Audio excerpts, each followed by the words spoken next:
Então vamos lá.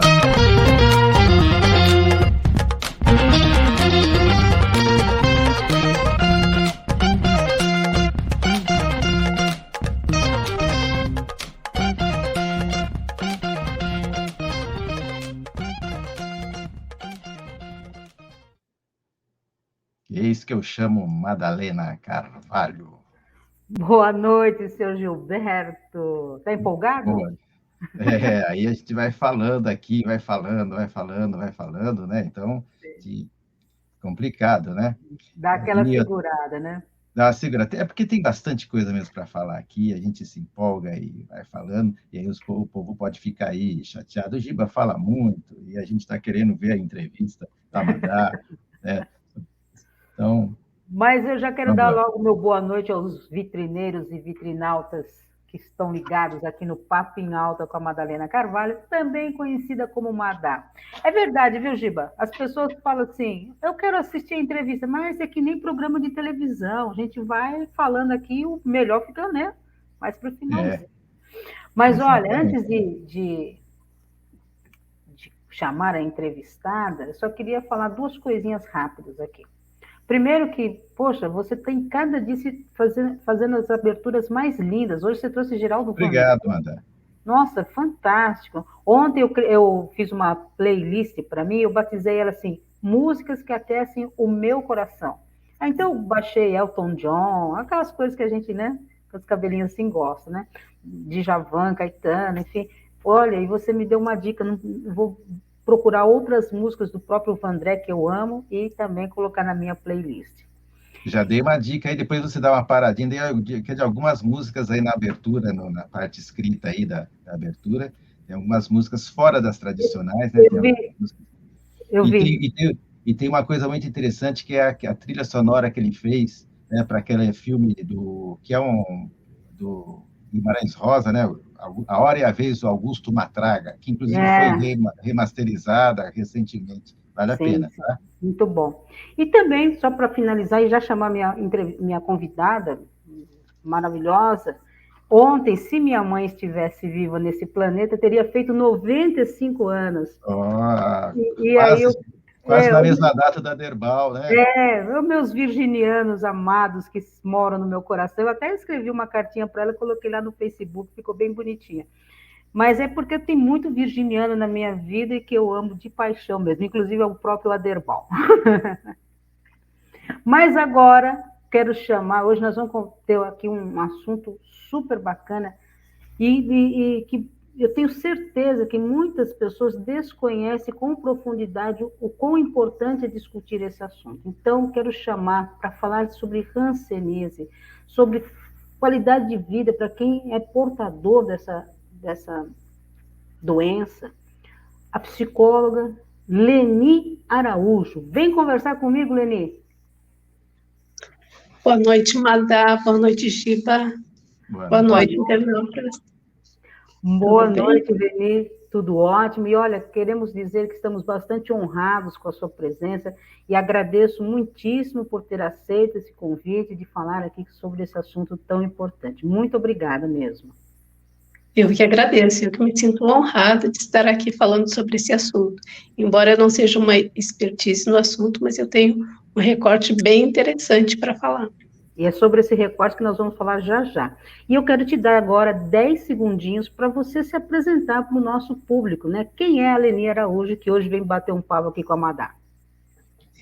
Então, eu sou psicóloga, eu sou acupunturista, trabalho com algumas terapias integrativas e vim aqui trazer algumas informações, né, para conhecimento do público, para aqueles que ainda não conhecem.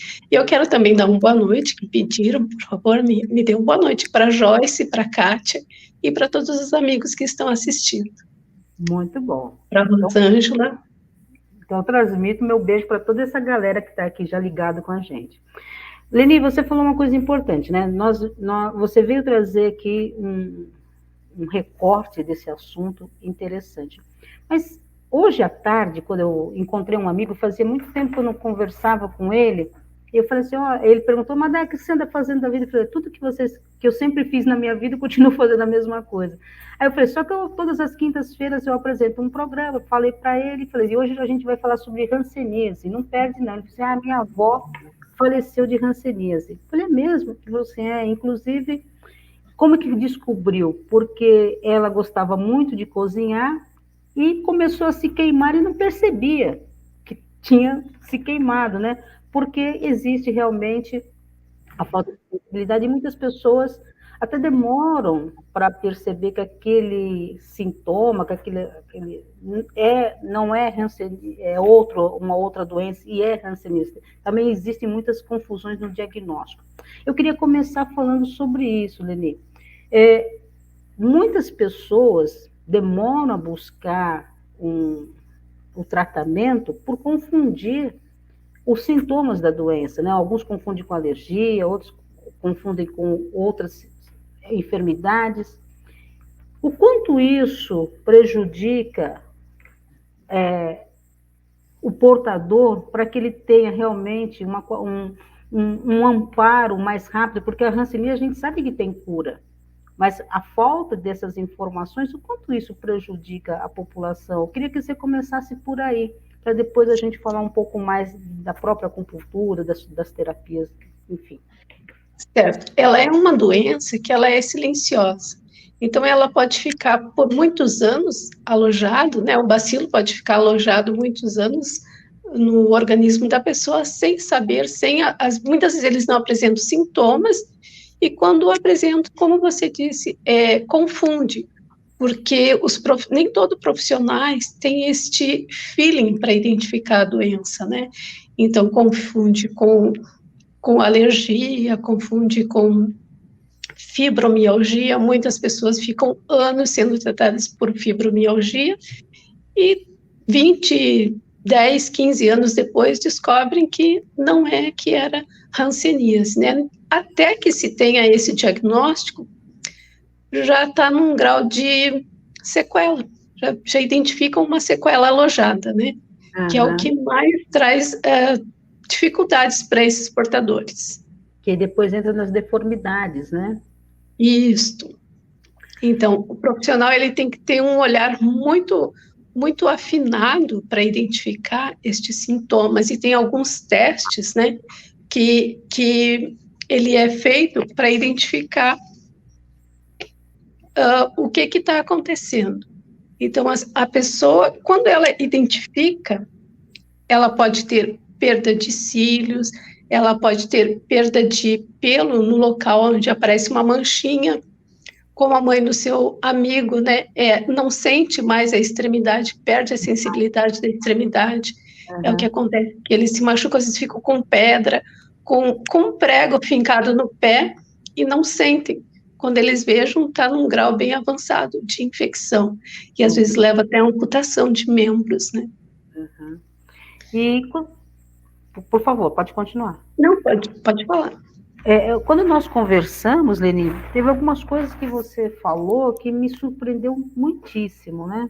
Quando nós tivemos aquele bate-papo prévio, combinando sobre essa entrevista de hoje, uma das coisas que me chamou bastante atenção, não sei se até o Giba sabe agora porque nós divulgamos isso, mas não sei se você sabia, Giba, que o Brasil ocupa o 2º lugar em número de casos de hanseníase. E ele só perde para a Índia. A Índia é um país extremamente populoso, né? Então, eu fiquei bastante impressionada com esse número. E, Leni, eu queria que você comentasse, né? Por que nós estamos nesse ranking tão preocupante, ocupando o 2º lugar no aspecto mundial de tantos casos de hanseníase? Está faltando o quê? Falta de informação, esse assunto anterior, as pessoas irem com mais frequência ao médico para ter um diagnóstico mais acertado, enfim, comenta um pouco sobre esse número impressionante do qual, né, não seria tão agradável de estarmos nesse ranking, né? É um ranking que não é indicado, não é bom estar nele. Então, o que acontece? Muita aglomeração, dificuldade de diagnóstico tardio, vergonha de expor a família, vergonha de em frente à sociedade, porque é uma doença que tem um estigma muito pesado, né? Ainda traz uma questão muito antiga, porque ela foi identificada, registro da doença, há mais de 4.000 anos, no Egito, na China, na Índia, né? Na África, na Indonésia. Então, muitos países, eu acho que 124 países, eles têm a circulação de hanseníase. E é uma doença o que compromete mesmo são as sequelas, né? Que leva a grau de deformidade, grau de perda de sensibilidade. É isso. E muitas outras questões. Ela afeta rim, fígado, baço, olhos, pâncreas, traz muitas câimbras, muitas dores, problema de coluna, muita limitação física. E o que leva, eu acredito que o que leva a esse número é esse diagnóstico tardio em questão ao tratamento. Ele tem cura quando trata, mas mesmo depois de curado, se o diagnóstico for tardio, a pessoa passa a vida inteira sofrendo com as sequelas, que é dor, lesões, né? E o tratamento para a doença é o mesmo tratamento há quase 50 anos. É um poliquimioterápico, né? É uma quimioterapia praticamente. E as pessoas acabam... Então, ela traz tantas reações ao organismo que muitos acabam abandonando o tratamento. Isso leva a fortalecimento desse micobactério, né? Ela acaba se fortalecendo e acaba voltando por N motivos, né? Uhum. Ou cai o grau de sensibilidade, as pessoas ficam mais propensas, né? Cai a imunidade e ela está suscetível. E diz que 80% da população das pessoas no mundo e no Brasil, elas já tiveram contato com a doença, mas já estão resistentes, já tem uma certa resistência à doença. Então, não é qualquer um que vai desenvolver a doença, né? E tem que estar muito tempo próximo, né? Transmissão aérea, mas tem que ficar por um período prolongado próximo da pessoa para adquirir a doença. Uhum. E após o tratamento, acho que 12 horas, 24 horas, a pessoa já não está mais transmitindo. Uhum. E olha que interessante, né? Nesse papo que eu tive com esse meu amigo hoje, né? Coincidentemente, a avó faleceu de hanseníase, né? E você acabou de falar que essa doença tem mais de 4.000 anos, e a avó dele comentava que tinha muito medo de contrair a hanseníase, e que se ela tivesse essa doença, ela preferia se matar. Olha que coisa, né? Até porque, obviamente, tem aquela informação do passado, você mesmo falou da questão da vergonha, da exclusão do meio social, enfim. E aí, eles não contaram para ela que ela tinha a doença, com medo dela efetivar o que ela sempre falava, né? E uma das coisas que me chamou bastante atenção quando nós conversamos foi justamente isso, o quanto as pessoas, e confesso, eu não imaginava o quanto ainda existe tanto essa questão das pessoas estarem afastadas da sociedade, em razão desses estigmas que vieram até do passado, né? Então, quais são os principais desafios que os portadores de hanseníase têm em relação à inclusão social e o como a gente deve tratar no sentido do emocional deles, para que eles realmente não se sintam exclusos do meio social? É muita desinformação, tanto da população leiga, quanto de profissionais despreparados que acabam fazendo essa exclusão. Então, eu tenho um relato de uma moça que eu tratava ela, né, das sequelas, e ela me trazia que ela fazia um tratamento psicológico por questões emocionais. Quando ela falou para essa profissional que ela tinha hanseníase, a profissional simplesmente disse para ela: só me apareça aqui depois de curada, e encerrou a sessão, fechou a porta. Então, assim, esclarecimento da população, né, para que as pessoas não se sintam excluídas. E quanto mais precocemente tiverem o diagnóstico, iniciar o tratamento, mais rapidamente eles vão se curar e a chance de ter sequelas reduz significativamente. Eu sei que você está fazendo um trabalho muito bacana nesse sentido, né? Tem aí se dedicado a esse assunto. Antes de contar do seu trabalho propriamente, conta para nós como que surgiu essa vontade de trabalhar com esse assunto, com esse tema tão delicado e tão importante. Eu acho que eu sou uma pessoa que gosta de desafios, né? Já tá bem explícito. Então, quando eu estava terminando o meu curso de acupuntura, eu precisava fazer um TCC. E daí, nessa etapa, todo mundo fica assim na dúvida, o que eu vou fazer, o que eu vou fazer? Então, muitos querem fazer revisão bibliográfica, que já está pronto, né? Querem pelo lado mais fácil, né? Aí eu fiquei pensando, eu quero fazer algo que realmente faça a diferença. Eu não quero ficar no senso comum, eu quero fazer a diferença. Daí comecei a pesquisar artigos, ler muito material científico para ver que linha eu ia seguir. E eu encontrei um artigo de um rapaz, o José Neto, lá do Amazonas, Tocantins. E ele fez um trabalho que eu fiquei assim, nossa, será que isso é verdade mesmo? Será que é tudo isso, né? Ele, no trabalho dele, ele trouxe que ele atendeu uma pessoa com um grau de incapacidade 2 de hanseníase e em 4 sessões ele tirou de grau de incapacidade. Eu duvidei, será que isso é verdade, né? 4 sessões é muita coisa. Mas ele usou uma técnica que é uma técnica muito potente da acupuntura, que é um braço da acupuntura que é da linha chinesa, né? Ele usou a cranioacupuntura, que ela é usada para doenças crônicas. Então, ela mobiliza muita energia e muitos profissionais não gostam de trabalhar com a técnica porque desconhece, ela está mais ou menos circulando há 60 anos, né, que foi descoberto por um neurocirurgião chinês. Ele desenvolveu a técnica e associou à neurologia, né? E deu um resultado muito bom, e eu pude comprovar isso, né? E essa grande dificuldade, né? Daí era um trabalho muito grande. Eu disse, eu não vou dar conta de fazer tudo isso sozinha. Daí eu fiquei pensando, né? Fui buscar se tinha alguém interessado a fazer, dividir esse sonho comigo. Daí encontrei 2 colegas, que era a Kátia e a Joyce, para a gente fazer esse trabalho junto.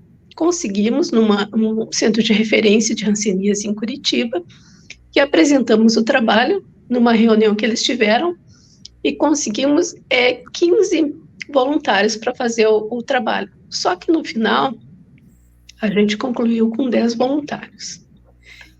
Eu não sei se eu já posso falar sobre esse projeto, tem mais alguma coisa? Não, pode falar, mas antes de você falar do projeto, vamos responder aqui rapidamente uma pergunta do Cuca, que está aqui no chat. Rapidinho você responde, aí você fala do projeto. Qual é o agente biológico que causa a doença? É possível a transmissão no ambiente natural ou só transita de pessoa para pessoa? É o bacilo Mycobacterium leprae. Ele é transmitido via respiratória, no convívio no mesmo ambiente da pessoa, num período prolongado. Mas não é qualquer qualquer um que vai chegar perto vai adquirir o vírus. Muitos já conseguiram desenvolver resistência a esse Mycobacterium, né? Então, tem que ter uma certa suscetibilidade para desenvolver a doença. Outros acabam adquirindo e não desenvolvem a doença e só acabam transmitindo para outras pessoas. E na sequência ele pergunta, quais são os vetores? Animais domésticos podem ser vetores? Não tenho essa informação de animais domésticos. Ele está no ambiente, né? Está no ambiente, tem uma questão de aglomeração, calor, questão de higiene, mas isso não é definido, porque não é fechado.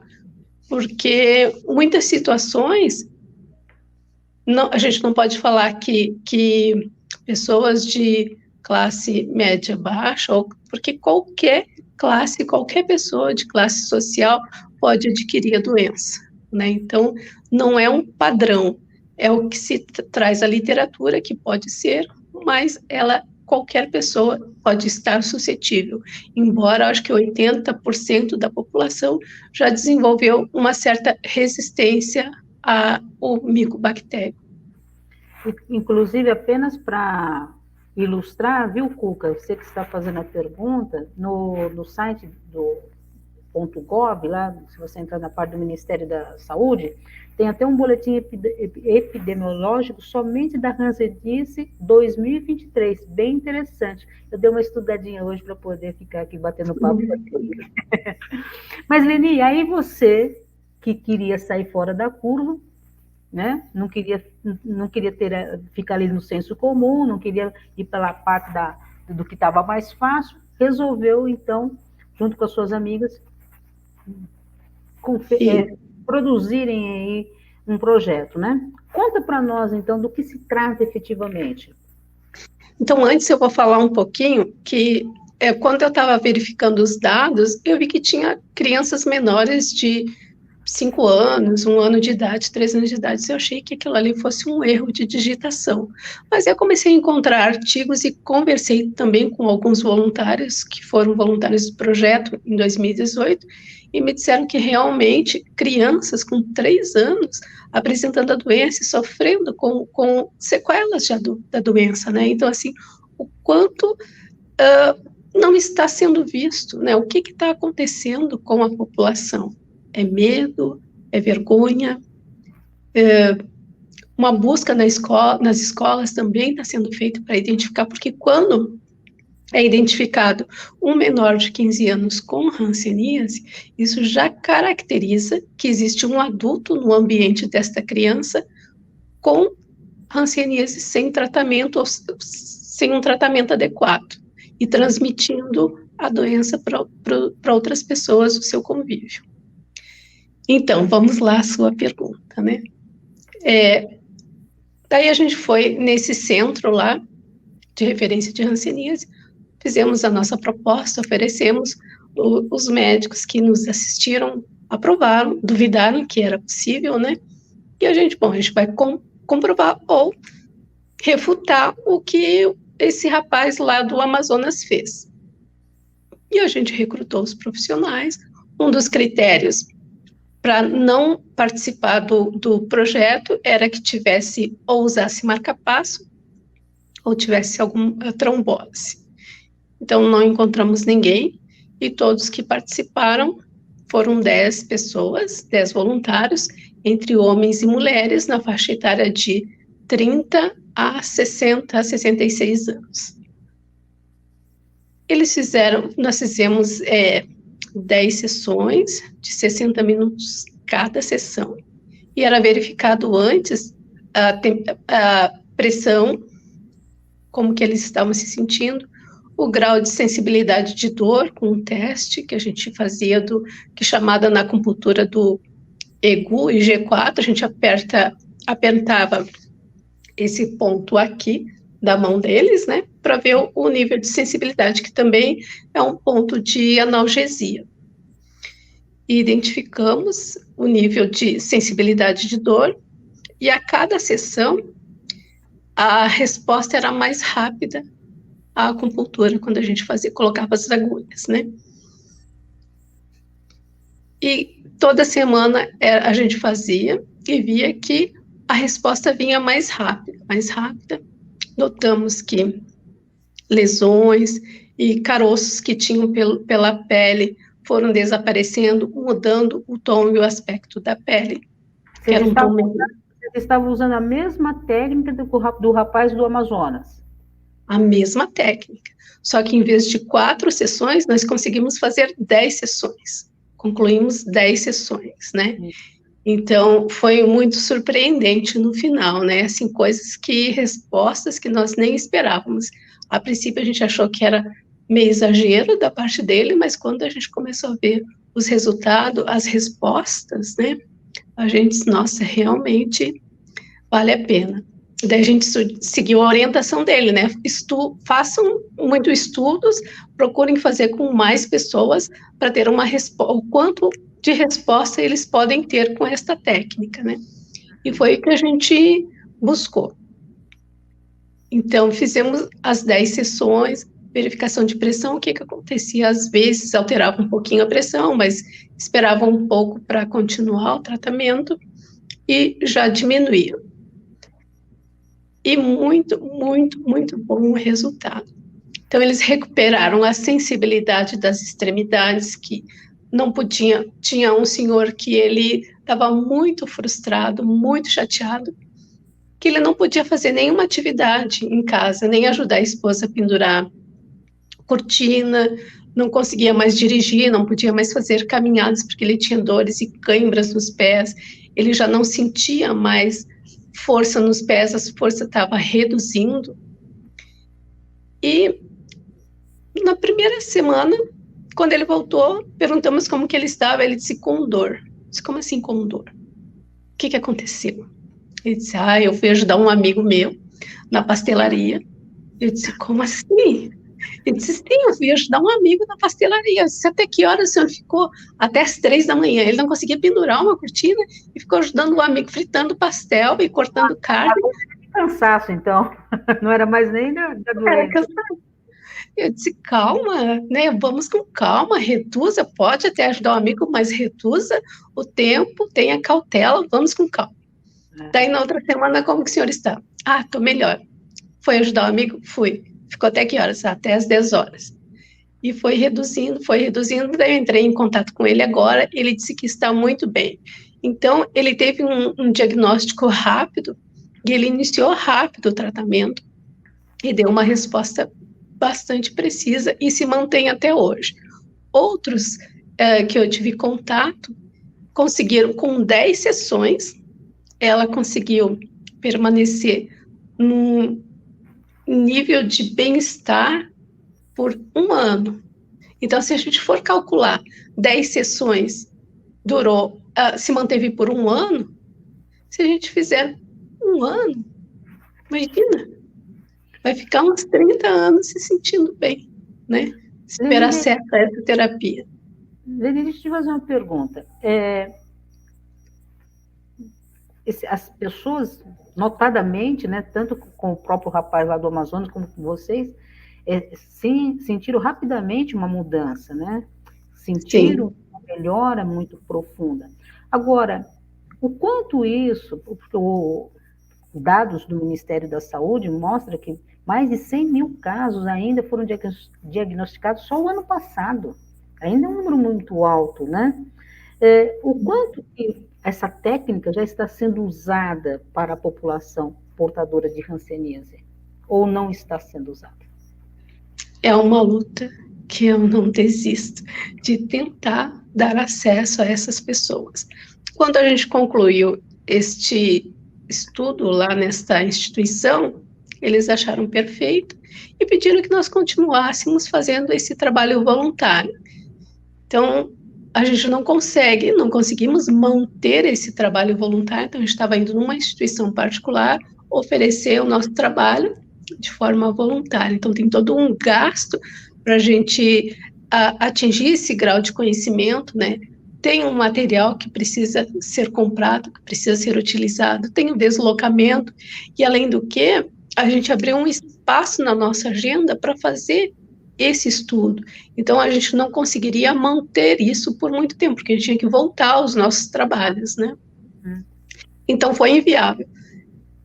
E tá mais ou menos por aí, né? Que legal, então vem fazer aqui voluntário, né? E adoraria poder fazer, mas eu ainda não estou, né, nessas condições. Eu acho que dificilmente as pessoas vão investir, que não são cursos muito acessíveis, né? Então você fica 2 anos quase investindo em conhecimento para fazer um voluntariado, pagar. Então, assim, maravilhoso quem consegue manter isso. Muito bom. Eu Eu insisto nessa questão porque, infelizmente, nós sabemos que o Brasil é um país que não investe muito na pesquisa científica, né? Quando surge um trabalho como o de vocês, né, de um resultado rápido, o que precisa, então, para que o próprio governo possa até conhecer melhor esse trabalho e também poder usar? Hoje, nós sabemos que no próprio SUS já é permitido, né, outras práticas integrativas, você também da área, isso, que está ligado ao SUS. E essa, por que não trazer essa técnica, se é que vocês já não apresentaram, né, para que mais pessoas possam usufruir? E, claro, o trabalho voluntário é muito bom, mas a gente sabe que tem um custo em cima de tudo isso, então que não tem como ser voluntário por ad eterno, né? É necessário que a gente possa ter isso de uma forma muito mais embasada, muito mais planejada, para que as pessoas tenham acesso e possam usufruir de um tratamento que vai trazer um resultado rápido. Sim. A grande dificuldade é que a gente tem um modelo biomédico centrado, né? A gente não tem acesso. Existe um movimento nacional de todos os estados para a implantação dessas terapias no SUS. Então, tem uma disputa da indústria farmacêutica, o modelo biomédico, né, e essas resistências, e os estados ficam unindo forças para que consigam oferecer para a população essas terapias. Fora isso, a gente consegue ofertar uma ou outra vez, né, se unir ou fazer parcerias com instituições particulares para que a população tenha acesso a esses benefícios que proporciona qualidade de vida, bem-estar, que é uma das agendas da Organização Mundial de Saúde, né? Então, acho que é 2002, uma das propostas deles era a eliminação da hanseníase. Só que eles viram que era inatingível essa proposta. Daí eles resolveram, né, diminuir o número de casos, e agora o objetivo é proporcionar bem-estar e qualidade de vida. É o que essa técnica pode proporcionar, além de outras, né? Mas eu falo dessa porque eu experimentei e vi esse resultado. Foi muito além. Além do que a gente definiu de alcançar, nós conseguimos mais de 20 benefícios que não estavam previstos, né? Foi muito, muito surpreendente. E no final do estudo, foi muito bonitinho, assim, o depoimento deles, né? Não querendo terminar esse projeto, essa terapia. Até hoje eles buscam no SUS, daí eles ficam 6 meses na fila, esperando um atendimento a cada 2 meses. Então, assim, um atendimento que seja um por mês, não vai dar um resultado, não vai dar uma resposta efetiva. Então, teria que ser, no mínimo, uma vez por semana, para ter uma resposta bem efetiva e ter esses benefícios por mais tempo prolongado, né? Pode falar. Como opinião pessoal, né, eu entendo que nós, enquanto governo, falhamos muito na questão comunicação, e isso em todas as áreas. Nós não temos um sistema de comunicação forte que realmente oriente as pessoas. Por exemplo, nós temos o Janeiro Roxo, que fala inclusive da hanseníase, e que passa batido. É ou não é, Gilberto? Passa batido. A gente Com certeza. Janeiro Roxo, Setembro Amarelo, é um monte de cor, agora que ninguém mais nem sabe o que é. Na minha opinião, falta um pouco de comunicação. Falta um pouco, não, falta muita comunicação. Exatamente. Agora, é um trabalho tão lindo esse, a gente está falando de saúde, né? Eu trago muitas pessoas da área da saúde, aqui já falamos de saúde mental, né? Um monte de coisa, Covid, né? E hoje estamos falando de hanseníase. Se alguém quiser, que está nos assistindo, nos ouvindo, que depois pode assistir novamente, porque fica gravado, depois a gente vai ter o recorte desse vídeo que a gente vai distribuir nas redes. Leni, se alguém quiser ajudar nesse projeto, fazer com que eles se movimentem, porque para ajudar mais de 100 mil pessoas que o Brasil tem só no ano passado, diagnosticados com hanseníase. Faz como para te ajudar nesse projeto tão lindo aí? Eu vou deixar o meu e-mail, se puder deixar na tela, para entrar em contato. É leni_araújo@yahoo.com.br. E toda ajuda é bem-vinda, né? Tudo que eu quero é oferecer essa técnica para a população. E quem sabe, fazer parte do protocolo de tratamento dele. Sim. Já que nós estamos brigando, nós estamos lutando para que tenha instituído no SUS, para que eles tenham acesso. Então, o meu objetivo é que faça parte do protocolo de tratamento. E apenas, até para ilustrar, né, o quanto falta de comunicação, no próprio boletim que eu mencionei, depois, se quiser, eu posso até deixar o link depois no comentário, para que as pessoas possam até baixar e ler. Somente o Amazonas e a Bahia possuem o serviço de telemedicina para atender portadores de hanseníase. Somente 2 estados? E não sou eu que estou falando, não, está escrito nesse boletim aí, que é de 2023. Então, é muito pouco ainda, né? É muito pouco, precisamos mais. É isso, Leni, nosso tempo se esgotou. Eu tenho certeza que você teria muito mais coisa para falar, mas acho que é importante o recadinho seu final, para que as pessoas possam ainda te procurar, falar mais. Então, você tem aí sua fala final, dá um recado para o pessoal, sua mensagem final está com você. Certo, então, quem estiver disposto a contribuir com esse projeto, para a gente fazer uma parceria, oferecer para essa população, tirar eles desse grau de incapacidade, pode entrar em contato comigo e vamos fazer de uma melhor forma. Agradeço o Giba e a Madai e a todos que nos assistiram. Na chamada desse programa, eu escrevi lá, e quem leu está aqui porque leu a chamada, nós podemos mais. Acho que é um compromisso nosso, como cidadão, lutarmos para o bem de todos. Então, Leni, parabéns pelo seu trabalho, muitíssimo obrigada. Tem outras pessoas também te dando parabéns. O Irã, lá da Austrália, está dando parabéns para você. Obrigada. Então, muitíssimo obrigada por estar aqui conosco, dividindo esse assunto tão importante, e que nós possamos realmente vencer e trazer uma qualidade de vida para essas pessoas. Muito obrigada. Quinta-feira tem mais. Um beijo para vocês. Fiquem com Deus e até a quinta que vem. Um beijo, Leni, um beijo, Giba. Beijo, até a próxima. Até a próxima. Obrigado, Leni. Valeu, Obrigada. Hein?